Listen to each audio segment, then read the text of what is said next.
Okay guys, ಇವತ್ತೊಂದು special ಜಾಗಕ್ಕೆ ಕರ್ಕೊಂಡ್ ಬಂದಿದ್ದೀವಿ. ಯಾವ್ದಿರ್ಬೋದು ಗೊತ್ತಾ?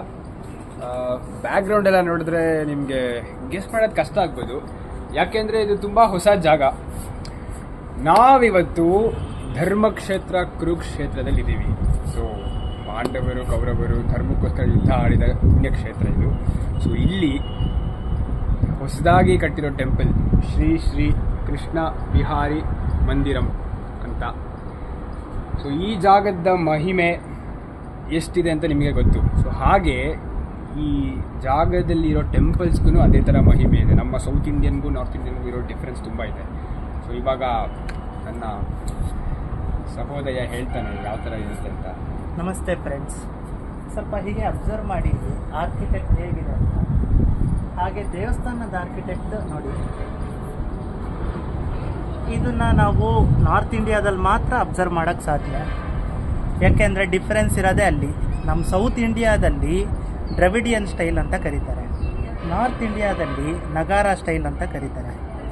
ಸೌತ್ ಇಂಡಿಯಾದಲ್ಲಿ ಒಂಥರ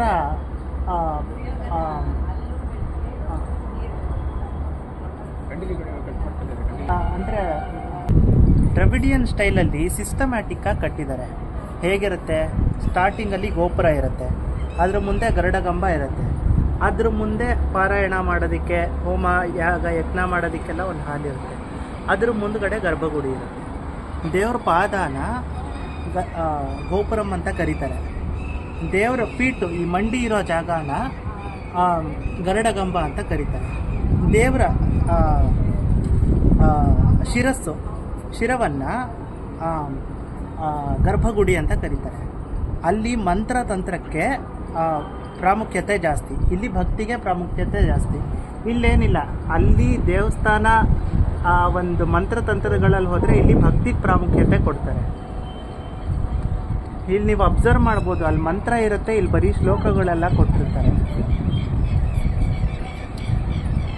so guys, irrespective of the style, maybe North Indian or South Indian, but overall bhakti is important.